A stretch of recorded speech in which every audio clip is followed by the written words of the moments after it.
Good morning बच्चों। ठीक है, आज का हमारा जो टॉपिक है लाइट के बारे में पढ़ना है। और आप लाइट के बारे में ऑलरेडी पहले से कुछ ना कुछ जानते होंगे, प्रीवियस क्लास में पढ़े होंगे। तो चलिए हम लोग स्टार्ट करते हैं। ठीक है, सबसे पहले हम लोग जानते हैं कि लाइट में आप किस किस टॉपिक के बारे में जानते हैं। ठीक है, और आप इस चैप्टर में आपको किस किस के बारे में आपको पढ़ना है, पहले उसी को देखते हैं। जैसे कि हम आपको आज पढ़ाने वाले हैं लाइट का डिफिनेशन, कि लाइट क्या होता है, लाइट कैसे ट्रेवल करता है, स्ट्रेट लाइन में ट्रेवल करता है कि कर्व लाइन में करता है, लाइट का स्पीड क्या होता है, लाइट हमारे लिए यूजफुल कैसे है। ठीक है, उसके बाद में हम लोग देखेंगे बीम ऑफ लाइट को देखेंगे। उसके बाद में इसमें आपको पढ़ना है रिफ्लेक्शन के बारे में, जो कि दो टाइप के होते हैं। ठीक है, चलिए हम लोग एक एक करके सबके बारे में जानते हैं, उसके बारे में बताते हैं। सबसे पहला जो आपका टॉपिक है लाइट, कौन सी है? लाइट। ये लाइट क्या होता है तो आप बोल सकते हैं कि light is a form of energy which help us to see. Light क्या है? एनर्जी का एक फॉर्म है, यानी कि स्वरूप है, जो हमको देखने में क्या करता है? मदद करता है। ठीक है, किसी भी चीज को यानी किसी भी वस्तु को देखने के लिए दो वस्तु का होना बहुत ज्यादा जरूरी है। एक जो है आपका लाइट और दूसरा का जो है आपका क्या? आई। इस दोनों के बिना आप किसी भी वस्तु को नहीं देख पाएंगे। जैसे कि अगर किसी व्यक्ति के पास आई नहीं है, कोई अंधा व्यक्ति है, उसके पास कितना भी लाइट जला दीजिए, 50 लाइट को वहां बल्ब को जला दीजिए, वहां पे कितना भी रोशनी कर दीजिए, लेकिन वह व्यक्ति उस वस्तु को नहीं देख पाएगा। क्यों नहीं देख पाएगा? क्योंकि उसके पास आई नहीं है। और दूसरा का जो है कि अगर आपके पास आई है लेकिन लाइट नहीं है तो आप नहीं देख पाएंगे उस वस्तु को। आप कहिए कि सर दिन को तो हम देख पाते हैं, दिन को तो हमको बल्ब जलाने की आवश्यकता नहीं पड़ता है। तो आपको पता है कि सन से हमको दो चीज मिलता है, एक जो है हीट और दूसरा का जो है आपका लाइट। तो डे जो होता है उस टाइम सन का लाइट होता है, जिसके कारण से हमको बल्ब को जलाने की आवश्यकता नहीं पड़ता, हम किसी भी वस्तु को आसानी से देख पाते हैं। ठीक है, उसके बाद में यहाँ पे एक और बहुत इंपॉर्टेंट बात है कि लाइट भी आपको दे दिया जाए और आपके पास आई भी रहा है, फिर भी आप चाहें तो उस वस्तु को नहीं देख पाएंगे। कैसे? तो समझिए कि यह बोर्ड आपको है, सामने सामने बोर्ड है और बोर्ड के फ्रंट पे आप खड़े हैं और हम टच क्या कर रहे हैं, यहाँ से आपके आई पे जहाँ डायरेक्ट जलाएंगे तो आप इस बोर्ड को देखने में एबल नहीं हो पाएंगे। आप नहीं है सक्षम इस बोर्ड को देखने में, आप नहीं देख पाएंगे, मेरा गारंटी है। क्यों नहीं देख पाएंगे? क्योंकि किसी भी वस्तु को देखने के लिए लाइट उस ऑब्जेक्ट पे पड़ना चाहिए और उस ऑब्जेक्ट पर लाइट को पड़ने के बाद में रिफ्लेक्ट होकर आपके आई तक जाता है, तभी आप उस वस्तु को देख पाते हैं। और यहाँ पर मैंने वैसा नहीं किया है, यहाँ पर लाइट को इस ऑब्जेक्ट पर न जलाकर आपके आई पर जला है, जिसके कारण से आप इस ऑब्जेक्ट को नहीं देख पाएंगे। ठीक है, चलिए हम लोग देखते हैं। तो हम बताया है कि लाइट क्या होता है, तो light is a form of energy which help us to see. उसके बाद में हम लोग देखते हैं स्पीड ऑफ लाइट को। तो स्पीड ऑफ लाइट होता है 3 इंटू 10 के पावर 8 मीटर पर सेकेंड। यह क्या है? आपका स्पीड है लाइट का। उसके बाद में लाइट जो होता है हमेशा ट्रेवल करता है स्ट्रेट लाइन में। किस लाइन में करता है? स्ट्रेट लाइन में। इसी प्रोसेस को रेक्टिलिनियर प्रोपेगेशन ऑफ लाइट कहते हैं। ठीक है, जब लाइट क्या करता है, किसी भी स्ट्रेट पाथ में ट्रेवल कर रहा है, उसी प्रोसेस को हम लोग क्या कहते हैं? रेक्टिलिनियर प्रोपेगेशन ऑफ लाइट कहते हैं। ठीक है, ये थोड़ा सा टॉपिक है, यह मैथ का है। आप जानते होंगे यह जो होता है इसको हम लोग रे कहते हैं। क्या कहते हैं? रे कहते हैं। यह जो होता है इसको हम लोग लाइन कहते हैं। क्या कहते हैं? लाइन कहते हैं। और यह जो होता है इसको हम लोग क्या कहते हैं? लाइन सेगमेंट कहते हैं। क्या कहते हैं? यह आपका मैथ का टॉपिक है। ठीक है, तो लाइट जो होता है क्या करता है? ये स्ट्रेट ट्रेवल करता है। समझ में है? उसके बाद में होता है बीम ऑफ लाइट। तो रे के कॉम्बिनेशन को हम लोग क्या करते हैं? बीम ऑफ लाइट के बहुत सारे रे क्या कहते हैं, लाइट जो होता है सीधे सीधे ट्रेवल कर रहा है, उसी को हम लोग क्या कहते हैं? बीम ऑफ लाइट कहते हैं, जो कि 3 तरह का होता है। एक जो होता है उसको हम लोग कहते हैं पैरेलल बीम ऑफ लाइट। ठीक है, क्या कहते हैं? Parallel beam of light. Parallel beam of light. आपका सेकेंड नंबर जो होता है कन्वर्जेंट,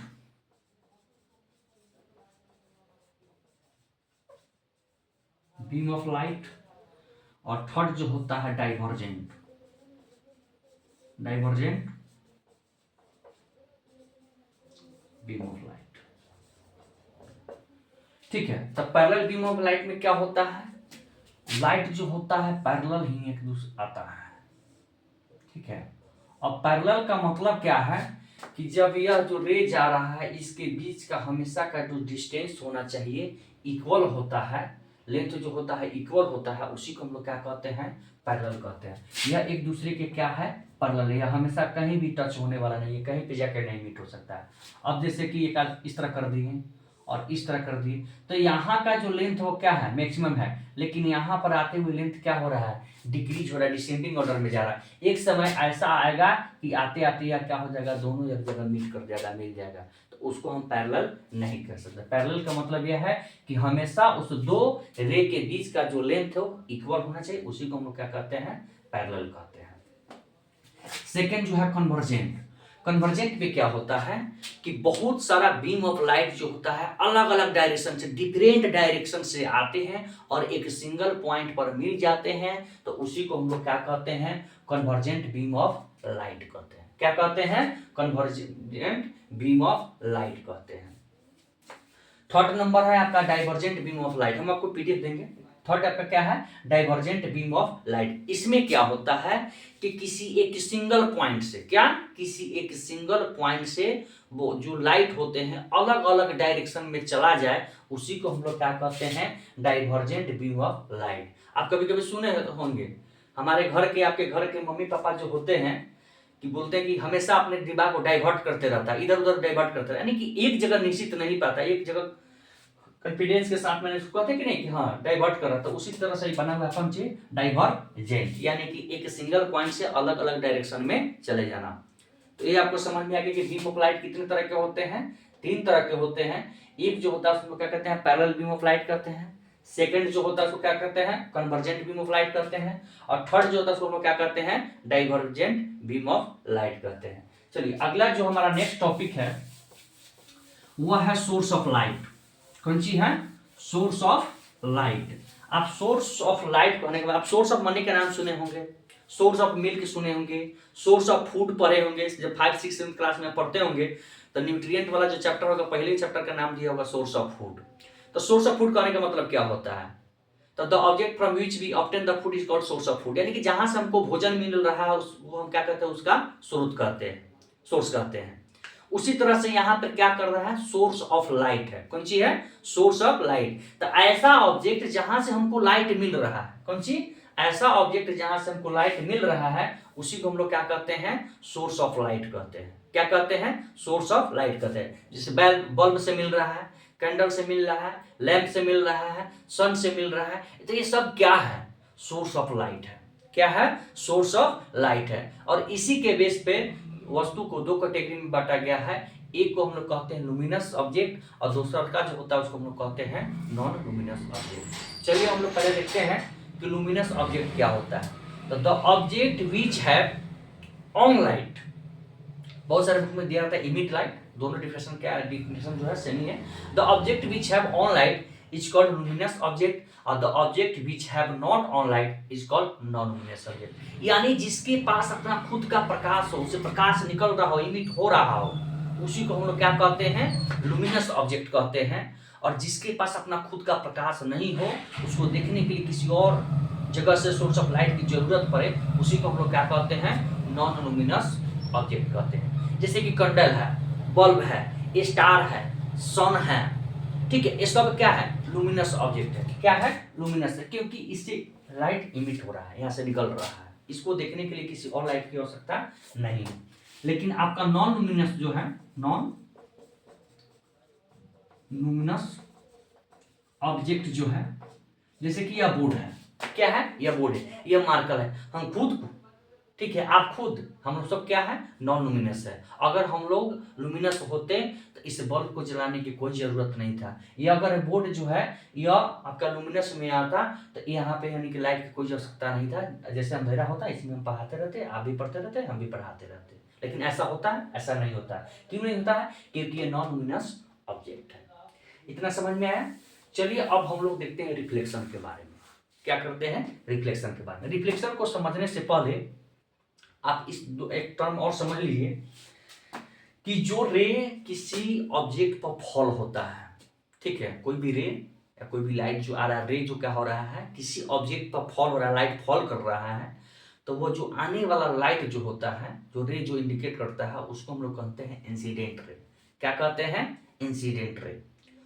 और जो वहां से टकराने के बाद में बैक जा रहा है, बैक बाउंसिंग बैक आ रहा है, उसको हम लोग कहते हैं रिफ्लेक्टेड रे। क्या कहते हैं? Reflected ray. और बीच में एक 90 डिग्री का एंगल बनाने वाला आता है, उसको हम लोग कहते हैं नॉर्मल। क्या कहते हैं? नॉर्मल। और ऐसा पॉइंट जहां पर इंसिडेंट रे, रिफ्लेक्टेड रे और नॉर्मल क्या कर रहा है, मीट कर रहा है, उस पॉइंट को हम लोग कहते हैं पॉइंट ऑफ इंसिडेंस। क्या कहते हैं? Point of incidence. चलिए पहले हम लोग फिगर के माध्यम से समझते हैं, डायग्राम के माध्यम से। यह हमारा रह गया रिफ्लेक्टिंग सरफेस। ये हमारा क्या है? रिफ्लेक्टिंग सरफेस है। क्या है? Reflecting surface. और यह हमारा जो आ रहा है, यह है हमारा लाइट आया, और आने के बाद भी यहां से क्या होगा, इस ऑब्जेक्ट से टकराकर बैक चला जाएगा। क्या हो जाएगा? बैक चला जाएगा। तो यह जो रे जो आया है, इसी रे को हम लोग कहेंगे इंसिडेंट रे। क्या कहेंगे? इंसिडेंट रे, जिसको हम लोग रिप्रेजेंट करते हैं आई से। किससे रिप्रेजेंट करते हैं? आई से। और आने के बाद इस ऑब्जेक्ट से टकराया, ठीक है, जैसे कि बोर्ड दिखाई दे रहा था, बोर्ड पर पहले क्या हो रहा है, लाइट फॉल कर रहा है, और फॉल करने के बाद में आपसे बैक आपके आंख तक जा रहा है। तो जो लाइट आपकी आंख तक जा रहा है वही आपका क्या कहलाएगा? Reflected ray. क्या कहलाएगा? Reflected ray. और यहाँ पर बीच में एक 90 परपेंडिकुलर होता है, जो 90 डिग्री का एंगल यहाँ पर बनाता है रिफ्लेक्टिंग सरफेस पर। इसको हम लोग कहते हैं नॉर्मल। क्या कहते हैं? नॉर्मल। तो इंसिडेंट रे को आई से रिप्रेजेंट करते हैं, रिफ्लेक्टेड जो होता है इसको हम लोग आर से रिप्रेजेंट करते हैं, ठीक है। और समझिए इसका नाम हम ए रख दिए, यह बी है हमारा, यह सी है, यहाँ पर हमारा क्या हो गया? ओ। यह जो देखिए इंसिडेंट रे यहाँ पे मिला, रिफ्लेक्टेड रे भी यहीं पे मिला है, नॉर्मल यहीं पे मिला है, इसी को हम लोग क्या कहते हैं? पॉइंट ऑफ इंसिडेंस कहते हैं। क्या कहते हैं? Point of incidence. समझ में आया? तो कोई भी कहेगा कि बताइए पॉइंट ऑफ इंसिडेंस क्या होता था, कहिएगा द प्लेस, ठीक है, where incident ray, reflected ray, normal all meet is called point of incidence. या ऐसा पॉइंट, ऐसा प्लेस, ऐसा जगह जहां पर इंसिडेंट रे, रिफ्लेक्टेड रे और नॉर्मल एक जगह आकर मिलता हो, उसी पॉइंट को हम लोग क्या कहते हैं? पॉइंट ऑफ इंसिडेंस कहते हैं। इतना समझ में आया? चलिए आगे देखते हैं। यह हमारा इंसिडेंट रे जो होता है, इस नॉर्मल के साथ में एक एंगल बनाता है, जिसको हम लोग एंगल आई से रिप्रेजेंट करते हैं। किससे? एंगल आई से। और यहां पर यह रिफ्लेक्टेड रे जो होता है, ये भी इस नॉर्मल के साथ में एक एंगल बनाता है, जिसको हम लोग एंगल आर से रिप्रेजेंट करते हैं, ठीक है। और यहाँ पे एंगल आई जो होता है, एंगल आर के बराबर होता है। क्या होता है? एंगल आई जो होता है, एंगल आर के बराबर होता है। अगर एंगल आई 30 डिग्री का दिया हुआ है, तो यह एंगल आर भी जो होगा वो भी आपका क्या होगा? 30 डिग्री का होगा, ठीक है। इसको एंगल ऑफ इंसिडेंस कहते हैं, इसको एंगल ऑफ रिफ्लेक्शन कहते हैं। इसको क्या कहते हैं? एंगल ऑफ इंसिडेंस कहते हैं, इसको एंगल ऑफ रिफ्लेक्शन कहते हैं, जो कि क्या होता है? एक दूसरे के इक्वल होता है। यह तो हमारा रहा, ठीक है, इस टर्म को हम समझ लिए। और रिफ्लेक्शन जो होता है, ठीक है, आप कह सकते हैं कि when a light fall on the object then it comes back, this process is called reflection. यानी कि कोई लाइट क्या हो रहा है, किसी ऑब्जेक्ट पर पड़ रहा है, और पड़ने के बाद में वहां से जो बैक आ रहा है, उसी को हम लोग क्या कहते हैं? उस प्रोसेस को रिफ्लेक्शन कहते हैं। जैसे समझिए कि एक बॉल जो होता है, टेनिस बॉल जो होता है, आप किसी ऑब्जेक्ट पर, दीवार पर, कहीं पर क्या करते हैं? मारते हैं, और वहां पर मारने के बाद में देखते हैं कि वह क्या हो रहा है, वहां से रिटर्न बैक आ रहा है। तो आप मारे, जो गया वो हमारा इंसिडेंट रे, और वहां से लगने के बाद में जो बैक आया वो हमारा क्या हो गया, रिफ्लेक्टेड रे। इसी प्रोसेस को तो हम लोग रिफ्लेक्शन कहते हैं। क्या कहते हैं, रिफ्लेक्शन कहते हैं। रिफ्लेक्शन जो होता है दो तरह का होता है, एक होता है रेगुलर रिफ्लेक्शन ऑफ लाइट, और दूसरा का जो होता है irregular reflection of light.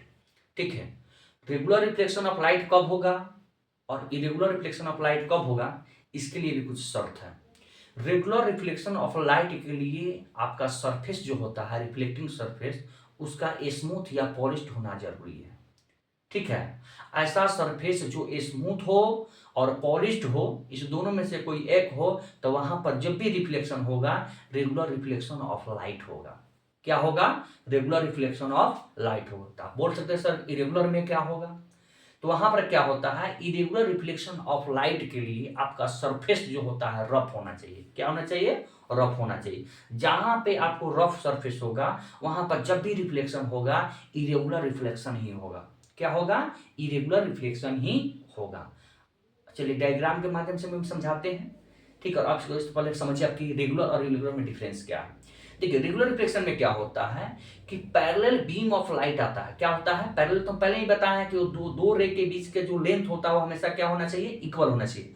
Parallel beam of light आता है और रिफ्लेक्शन के बाद में भी पैरेलल चला जाता है। तो पैरेलल आया और पैरेलल चला गया।